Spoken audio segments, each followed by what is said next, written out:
Bismillahirrahmanirrahim.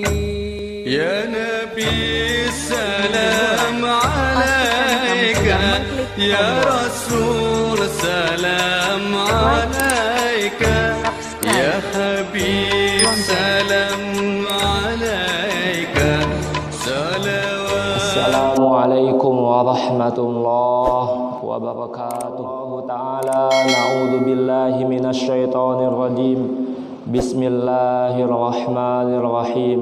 Ya ayyuhan nas, inna khalaqnakum min dzakarin wa untha wa ja'alnakum syu'uban wa qabaila lita'arafu. Inna akramakum indallahi atqakum. Shadaqallahul azim. Wa qala al-Imam an-Nawawi fi kitabihi an Abi Hurairah radhiyallahu anhu qala Rasulullah sallallahu alaihi wasallam la tahasadu wa la tanajashu wa la tabaghadu wa la tadabaru wa la yabi' ba'dukum ala bai'i ba'd wa kunu ibadallahi ikhwana. Al-muslim akhul muslim la yadhlimuhu wa la yakhdhuluhu wa la yakdhibuhu wa la yahqiruhu. At-taqwa hahuna. Wa yushibu ila sadrihi thalatha marrat. Bihasbi imri'in minasyarri ay yahqira akhahu al-muslim. Kullul muslim 'ala al-muslim haram damuhu wa maluhu wa irduhu. Rawahu Muslim. Yang sama-sama kita hormati Bapak Ibu pengurus Masjid Al-Hijrah beserta jajaran, para buya kita, alim ulama, asatidz, imam kita, dan teristimewa jamaah kaum muslimin, kaum muslimat, Bapak Ibu yang senantiasa Allah cintai. Senantiasa kita bersyukur kepada Allah atas nikmat iman.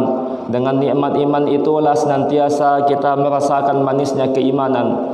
Apabila disebut nama Allah, maka hakikatnya hamba yang beriman pasti gemetar hatinya. Tatkala dibacakan ayat-ayatnya, bertambah iman, bertambah ketakwaan kepada Allah Ta'ala.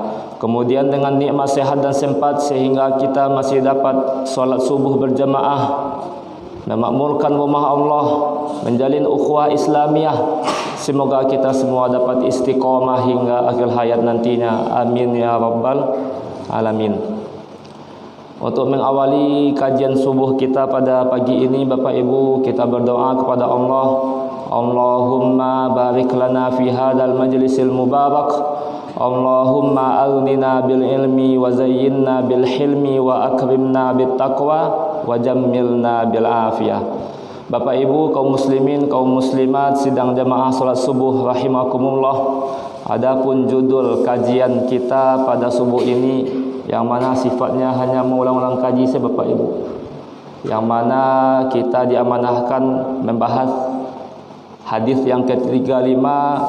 Kita beri judul tips hidup bahagia menggapai takwa. Bapak Ibu, tatkala kita beragama Islam, maka senantiasa Allah bimbing kita selaku hambanya untuk istiqomah dalam keimanan, keislaman hingga akhir hayat. La tamutunna illa wa antum muslimun. Untuk itu hakikatnya agama itu adalah isinya nasihat, kebaikan untuk kita dan lingkungan kita semua. Yang namanya nasihat terbagi dua, ada nasihat yang diam dan nasihat yang berbicara. Nasihat yang diam ialah al-maut, kematian. Maka tidak sedikit saudara-saudara yang telah meninggalkan kita terlebih dahulu. Maka untuk itu perbanyaklah muhasabah. Kalau kita perbanyak muhasabah di dunia, maka insya Allah hisab di akhirat akan sedikit nantinya. Kemudian nasihat yang berbicara yang kita nukilkan dari firman Allah, yaitu Al-Quran, maka isinya adalah nasihat, petunjuk bagi hamba yang bertakwa. Kemudian nasihat yang kedua yang berbicara itulah yang kita nukilkan kepada kalam Nabi, perkataan Nabi, yaitu hadis-hadis Nabi SAW. Untuk itu di hadis yang ke-35 ini, maka hadis Nabi SAW yang kita ambil melalui riwayat Abu Hurairah, sahabat beliau, yang mana Abu Hurairah ini salah satu sahabat Nabi Bapak Ibu, dan satu-satunya sahabat Nabi yang terbanyak mengambil dan meriwayatkan hadis Nabi SAW. Bapak Ibu, sebelumnya di zaman jahiliyah dahulu Abu Hurairah dikenal dengan Abdul Syams, yaitu penyembah matahari. Jadi zaman jahiliyah ada yang menyembah bulan Abdul Qamar, kemudian Al-Majusi penyembah api, kemudian penyembah berhala Abdul Qamar penyembah bulan, penyembah wanita karena wanita bisa melahirkan, sedangkan Abu Hurairah adalah penyembah matahari, Abdul Syams. Tatkala Islam datang yang dibawa oleh Nabi Muhammad SAW menegaskan qul huwallahu ahad, katakanlah dialah Allah yang esa, yang tunggal. Untuk itu maka kita sepantasnya menyembah zat yang tunggal yang esa, itu ialah Allah, pencipta langit dan bumi seisinya, baik matahari, bulan ataupun bintang, bahkan manusia. Sehingga suatu ketika beliau masuk Islam dan beliau bernama lengkap Abdul Rahman bin Sakhrin. Kemudian beliau dijuluki dengan Abu Hurairah karena kecintaannya kepada makhluk kecil yang bernama kucing. Jadi yang namanya Islam itu membawa rahmat kebaikan untuk alam semesta Bapak Ibu, bukan hanya untuk kita. Untuk itu tatkala kita lihat dalam sejarah, maka Abu Hurairah ini mengambil dan meriwayatkan hadis Nabi cukup singkat, sekitar 5 tahun paling banyak Bapak Ibu, dan itu 5.374 hadis yang ia dapatkan, yang ia riwayatkan kepada sahabat-sahabat Nabi lainnya, mengalahi semua sahabat Nabi tercinta yang lainnya. Bahkan istri Nabi yang bernama Siti Aisyah hanya meriwayatkan hadis sekitar 1.200 hadis. Dalam waktu 5 tahun, 45 tahun Bapak Ibu, maka beliau yang paling banyak meriwayatkan hadis Nabi SAW. Akan tetapi datanglah fitnah, kelompok yang ingin menghancurkan Islam. Timbullah fitnah bahwasanya dengan 5 tahun, 4 tahun ini mustahil ia dapatkan, ia riwayatkan hadis-hadis Nabi begitu banyaknya, bahkan mengalahi semua sahabat Nabi termasuk istri Nabi yang bernama Siti Aisyah radhiyallahu anha. Kemudian dapat kita tolak dengan satu jawaban yang singkat Bapak Ibu. Kalau kita memiliki anak cucu Bapak Ibu, kalaulah sekolahnya 3 tahun atau 4 tahun, yang banyak di sekolah umum atau di sekolah agama ia belajar hadis, banyak di sekolah agama atau pesantren. Maka inilah jawaban, dengan waktu 3 atau 4 tahun, tetapi Abu Hurairah senantiasa mengikuti Nabi, mulazamah kepada Nabi Muhammad, dan ia riwayatkan hadis kepada sahabat Nabi lainnya dan sampailah kepada kita. Yang mana hadis pada pagi ini terkait akhlak-akhlak manusia yang kita beri judul tadi, tips hidup bahagia meraih menggapai takwa. Bapak Ibu kaum muslimin, qala Rasulullah sallallahu alaihi wasallam, Nabi Muhammad sallallahu alaihi wasallam telah bersabda, la tahasadu, janganlah kalian dengki, wala tanajashu, dan janganlah kalian menipu, wala tabaghadu, dan janganlah kalian membenci, wala tadabaru, dan janganlah kalian saling membelakangi, wala yabi' ba'dukum ala bai'i ba', dan janganlah kalian menjual tatkala ada orang yang telah atau sedang proses jual beli Bapak Ibu. Wa kunu ibadallahi ikhwana, dan jadilah engkau semuanya sebagai hamba Allah saling bersaudara satu sama lainnya. Al muslim akhwal muslim, muslim itu saudara dengan muslim lainnya. Untuk itu Bapak Ibu, hadis ini mengisyaratkan kepada kita pentingnya akhlak mulia tatkala kita mengaku beriman kepada Allah. Yang namanya iman itu diyakini di dalam hati, kemudian wa talafuz bil lisan, dengan keimanan di hati itu kita buktikan dengan lisan kita, dengan syahadat kita. Makanya tatkala kami sebagai pembina Mu'allaf Center Indonesia Sumatera Barat, diadakanlah pembekalan pembinaan mu'allaf setiap hari Sabtu dan Ahad. Kemudian karena kesibukan mengajar di kampus, akhirnya hanya berkesempatan di hari Ahad saja. Tatkala datang maka kita wawancarai dulu, kita buktikan bagaimana agama sebelumnya, bagaimana sampai dia itu mau memeluk agama Islam. Kemudian sudah kita nampak, kita buktikan ia itu sepenuhnya memeluk agama Islam, maka kita syahadatkan. Akan tetapi Bapak Ibu, kalau yang laki-laki maka ada persyaratan yang mesti kita tuangkan agar sunat terlebih dahulu. Kalau nak sunat Bapak Ibu, setelah mu'alaf syahadat, akhirnya tidak serius dalam keagamaan Islam dan akhirnya hanya Islam KTP, modal nikah. Jadi butuh persaksian, butuh juga kita buktikan saksi, itu kita lihat di masjid-masjid, sehingga dengan akhirnya iman itu wal amal bil arkan, dengan iman itu butuh pengamalan di tengah kehidupan kita. Itulah keimanan Bapak Ibu. Dalam hadis ini maka Nabi sallallahu alaihi wasallam menegaskan yang pertama, pentingnya kita la tahasadu, janganlah kalian saling berbuat dengki. Yang namanya dengki ini SMS, susah melihat orang senang, dan senang melihat orang susah.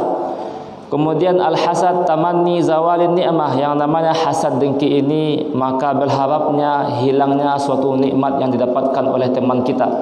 Apakah sifatnya maliyah, harta, atau mamlakah, kedudukan, kerajaan, kemudian pangkat, kemudian keilmuan.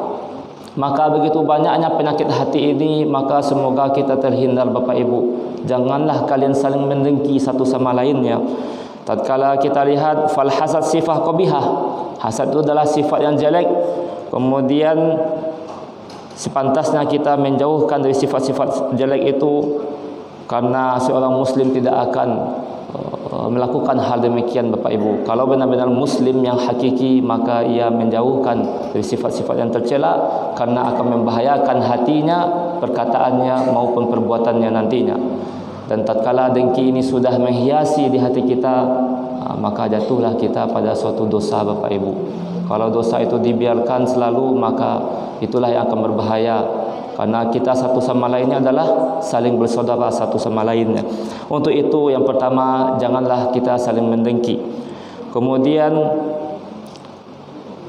tatkala kita lihat yang keduanya, la tanajashu, dan janganlah kalian saling tipu menipu satu sama lainnya.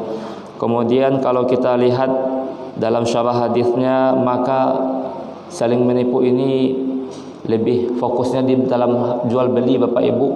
Misalkan kita memiliki dagangan, kemudian kita memiliki sahabat satu sama lainnya, kita kong kali kong bekerja sama dalam hal supaya dagangan kita itu seakan-akan laris manis. Kemudian datanglah salah satu rekan sahabat kita untuk pergi mendatangi toko kita atau tempat kita, kemudian mengatakan inilah yang terbaik kualitasnya dengan harga yang sangat murah, padahal teman kita tidak berniat untuk membelinya. Artinya hanya sebatas menipu. Akan tetapi walaupun demikian Bapak Ibu, yang namanya jangan salah saling terjadi curang satu sama lain, maka apakah sifatnya jual beli atau muamalah di tengah kehidupan kita Bapak Ibu. Jadi tidak hanya fokus di dalam jual beli. Apapun masalah di kehidupan, maka janganlah saling curang satu sama lainnya. Kemudian yang ketiga, la tabaghadu, dan janganlah kalian saling benci-membenci Bapak Ibu. Bahkan dalam hadis Nabi yang lain disebutkan, la yahillu li muslim, tidaklah dihalalkan bagi seorang muslim itu ayyahjura akhahu, untuk mendiamkan saudaranya fauqa thalath, lebih dari 3 hari. Dalam hadis Nabi yang lain juga disebutkan, la yu'minu ahadukum hatta yuhibba li akhihi ma yuhibbu li nafsihi. Telah dibahas juga hadis sebelumnya, di hadis yang ke-13, tidaklah sempurna iman seseorang itu hingga dia mencintai saudaranya sebagaimana ia mencintai dirinya sendiri. Tatkala kita cinta kepada diri kita Bapak Ibu, maka kita tidak menginginkan suatu bahaya, suatu kejelekan, suatu mudarat yang menimpa pada kehidupan kita. Maka begitu juga saudara kita, sahabat maupun tetangga kita Bapak Ibu. Dalam hadis Nabi yang lain, penting juga kita adab bertetangga. Kenapa Bapak Ibu? Karena satu-satunya yang terdekat secara nyata di tengah kehidupan kita adalah tetangga. Maka jangan sampai kita dengan tetangga tidak bertegur sapa, saling benci membenci. Kalau tetangga sebelah buang sampah bakal sarok, akan naik sisa-sisa itu di pintu masuk kita. Maka ini hati-hati Bapak Ibu, janganlah kita saling benci-membenci, dan jangan saling membuat sebab kebencian itu, karena tidaklah sempurna iman kita hingga kita mencintai saudara kita, Bapak Ibu. Kemudian tatkala kita mungkin pernah tergelincir kepada saling kebencian ini, maka dalam hadis Nabi yang lain yang diriwayatkan juga oleh sahabat Nabi yang bernama Abu Hurairah, Nabi Muhammad SAW bersabda, tahadu tahabu, maka hendaklah kalian memberi hadiah kepada keluarga, teman, sahabat. Tahabu, maka niscaya dengan hadiah itu insya-Allah akan memberikan rasa kecintaan, Bapak Ibu. Kalau kita kaji, Bapak Ibu, antara hadiah dengan sedekah ada perbedaan. Salah satunya kalau hadiah itu atas dasar takrim, memuliakan kecintaan kepada saudara kita, akan tetapi kalau sedekah itu atas dasar belas kasihan. Jadi kalau kita lihat dalam kitab Syama'il Al-Muhammadiyah, Nabi itu tidak pernah menerima atau mengambil sedekah, melainkan hanya mengambil hadiah-hadiah saja. Untuk itu dengan memberikan hadiah kepada tetangga, mungkin dengan tetangga sudah hidup 20 tahun, tapi sudah 15 tahun tidak bertegur sapa. Ini menjadi tantangan bagi kita, Bapak Ibu. Jangan sampai kita bertemu, berkomunikasi setiap saatnya, akan tetapi hati kita ternodai dengan dengki, tidak tegur sapa, tidak saling mencintai. Maka inilah yang diberikan nasihat kepada Nabi, janganlah kita untuk saling membenci satu sama lainnya. Akan tetapi kalau kita beri hadiah, insya Allah akan memudah rasa kecintaan itu terbuka, Bapak Ibu. Adapun yang keempat, la tadabaru, maka janganlah kalian dalam kehidupan ini saling membelakangi satu sama lain. Kemudian wala yabi' ba'dukum ala bai'i ba', ketika kita jual beli, Bapak Ibu, misalkan kita sudah melakukan negosiasi dengan pedagang terhadap suatu barang yang akan kita beli dengan harga misalkan 100.000, kemudian datanglah pihak ketiga mau membeli dengan menawar 120.000, kemudian kita sudah negosiasi, akhirnya kita selaku pembeli pertama ditinggalkan. Makanya jangan kita melakukan jual beli demikian. Apakah kita yang sebagai penjual maka hati-hati, ataupun kita sebagai pembeli maka jangan sampai kita merusak. Ketika sudah ada pembeli pertama yang sudah negosiasi mau membeli, apalagi sudah terjadi transaksi pembayaran, maka jangan sampai kita melukai hati saudara kita. Jangan sampai kita ketika kita dalam jual beli sudah ada akad transaksi, kemudian kita masuk karena tikunglah kita, Bapak Ibu, maka tidaklah dibenarkan oleh Nabi SAW. Begitu juga dalam bab pernikahan. Kalau Bapak Ibu sudah memiliki anak yang sudah matang ataupun cucu yang mau menikah, maka jangan sampai ketika calon yang akan kita khidbah itu sudah dikhidbah oleh orang lain, maka ini menimbulkan dosa. Kemudian Bapak Ibu, terkait jual beli, hukum asal jual beli adalah mubah, dikerjakan tidak berpahala, tidak pula dosa. Artinya sifatnya mubah. Akan tetapi segala hal yang mubah itu kalau kita niatkan tujuannya karena ibadah, kebutuhan, bisa beribadah, misalkan kita beli peci, bisa beli sajadah, kalau kita niatkan untuk ibadah maka akan bernilai pahala nantinya. Sesuai dalam kitab usul fikih, lakin idza nawa bi aqlihil quwa li taatillah ma qad nawa. Segala sesuatu yang asalnya mubah seperti makan, minum, bermain bola, istirahat, hukumnya dalam mubah, tidak pahala, tidak dosa. Akan tetapi kalau kita niatkan karena Allah, maka akan mendapatkan pahala sesuai apa yang kita niatkan. Terkait jual beli, yang mana jual beli itu adalah muqabalah malin bimalin tamlikan, suatu transaksi tukar menukar harta dengan harta secara kepemilikan. Si penjual mendapatkan uang, sedangkan kita pembeli mendapatkan benda atau barangnya. Kemudian tadi disebutkan asal hukum jual beli adalah mubah.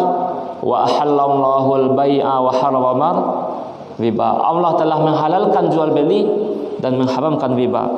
Kemudian tatkala kita melihat dagangan, maka jual beli itu berdasarkan waktu serah terima terbagi 4, Bapak Ibu. Ada kalanya jual beli yang bendanya langsung kita ambil, kemudian kita bayar tunai. Itulah ketika kita bayar cash. Misalkan Bapak Ibu membeli lontong 10.000 cash langsung tunai, kita dapatkan lontongnya dan kita dapatkan dan penjual mendapatkan uang. Atau membeli mobil seharga 250 juta langsung cash. Namun ada kalanya jual beli yang kedua, bendanya cash kita tunai kita dapatkan, sedangkan uangnya berhutang. Itulah jual beli kredit.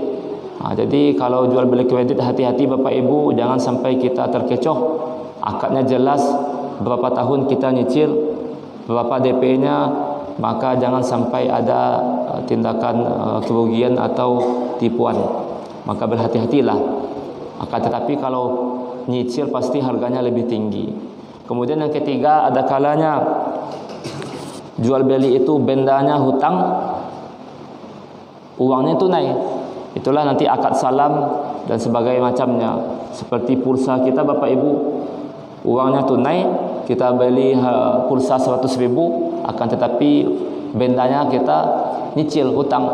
Ketika kita sudah nelpon sekian menit, maka nanti akan hilang saldo pulsa kita di handphone. Itu adalah bahagian dari benda yang hutang, uangnya tunai cash kita membayarkan atau membeli pulsa. Yang keempat, benda hutang dan uang pun hutang, maka inilah yang tidak dihalalkan, tidak diperbolehkan. Bai'ud dain bid-dain, jual beli hutang dengan hutang, maka ulama sepakat tidak diperbolehkan. Jadi yang tiga pertama dibolehkan asalkan jelas akadnya, tidak ada tipuan. Itulah terkait jual beli sedikit Bapak Ibu. Kemudian lanjutan hadis tadi disebutkan wa kunu ibadallahi ikhwana, dan jadikanlah kalian semua itu saling saudara satu sama lainnya.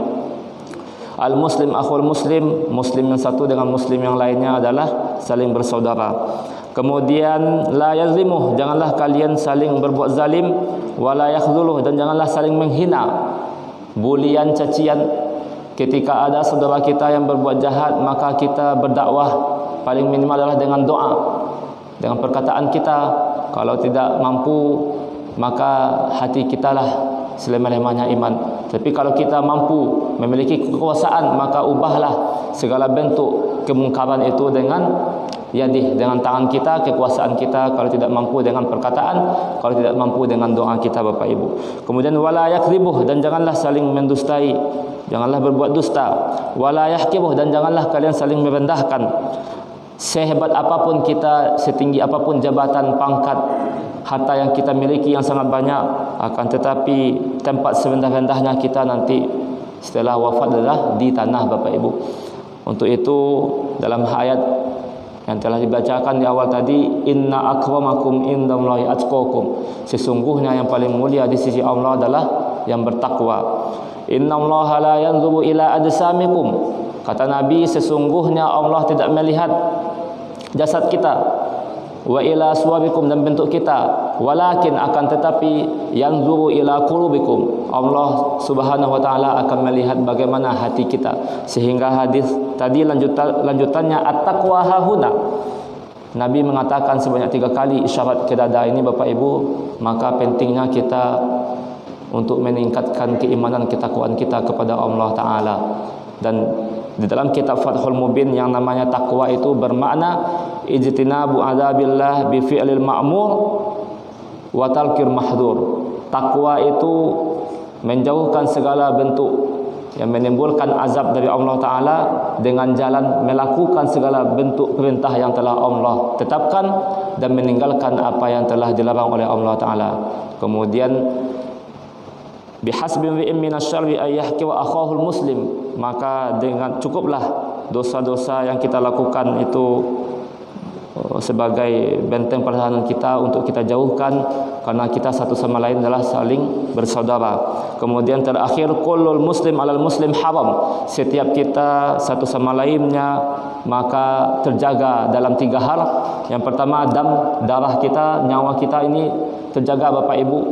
Ketika dalam hukum Islam, kalau sengaja kita membunuh seseorang tanpa hak, memiliki bukti yang kuat, adanya saksi, dengan benda tajam kita bunuh saudara tanpa hak, maka nanti akan ada hukuman qisas, hukuman yang setimpal. Akan tetapi kalau tidak ada benda-benda yang tajam yang mematikan, maka kena diat 100 unta. Itu ketika kita lihat dalam bab jinayat, maka hati-hati jangan sampai kita mulai dari penyakit hati dengki, nak senang melihat tetangga maka timbul kebencian bertahun-tahun, akhirnya bunuh-bunuhan. Jangan sampai kita menyalahi dari tuntunan Nabi Muhammad SAW. Untuk itu kita pelihara darah manusia itu, nyawa itu, kemudian malu, hartanya juga terpelihara, terjaga, tidak boleh kita ambil tanpa hak.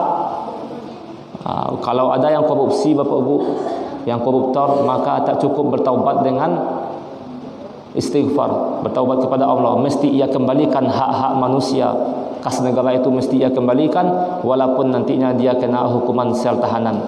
Tidak cukup dengan meminta maaf ke publik. Dan yang terakhir, wa'irduh, kehormatannya juga terpelihara. Untuk itu kesimpulannya, tips hidup bahagia, menggapai takwa, senantiasa kita tingkatkan ketakwaan kepada Allah dengan melakukan apa yang diperintahkan oleh Allah dan menjauhkan segala hal yang telah Allah larang. Tatkala kita sebagai makhluk sosial, hablum minan nasnya, maka kita jaga terhadap 5 hal. La tahasadu, janganlah kalian saling dengki. Bukan berarti kalau dengki awak yang lain tak boleh, tapi antara kita sama kita tidak boleh saling ada dengki mendengki. Kemudian wala tanajashu, dan janganlah kalian saling menipu. Wala tabaghadu, dan janganlah kalian saling membenci satu sama lainnya. Wala tadabaru, janganlah saling membelakangi. Wala yabi' ba'dukum ala bai'i ba', dan janganlah kalian menjual atau membeli ketika sudah ada pihak-pihak sebelumnya yang sedang melakukan proses akad jual beli Bapak Ibu. Dan terakhir kita tutup dengan pendapat Imam Al-Ghazali, nasihatnya, isma syi'ta fa innaka mayyit, hiduplah semaumu, niscaya engkau akan wafat, akan mati nantinya. Wa ahbib man syi'ta fa innaka mufariqum bih, dan cintailah siapa yang engkau cintai, niscaya engkau akan berpisah dengannya. Tatkala kita sebagai suami, apakah kita yang akan meninggalkan anak dan istri terlebih dahulu, atau kitalah yang akan meninggalkan mereka terlebih dahulu? Wa'mal ma syi'ta fa innaka madhyum bih, dan cintailah dan beramallah sesuka hatimu, niscaya engkau akan mendapatkan balasan terhadap apa yang kita lakukan itu Bapak Ibu. Sehingga persatuan tak terlepas dari kekompakan, dan kekompakan tak terlepas dari persaudaraan, dan persaudaraan tak terlepas dari keikhlasan dan ketulusan kita. Untuk itu pentingnya kita hablum minallah, beribadah kepada Allah dengan amalan yang wajib, solat, puasa, zakat, bahkan haji. Dan terakhir hablum minan nasnya, kita sesama hamba Allah, tidak ada yang saling sempurna, hakikatnya kita saling menyempurnakan satu sama lainnya.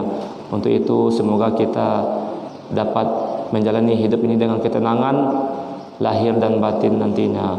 Itulah kajian kita pada pagi ini Bapak Ibu. Semoga bermanfaat.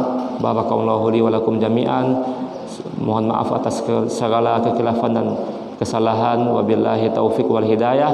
Wassalamualaikum warahmatullahi wabarakatuh.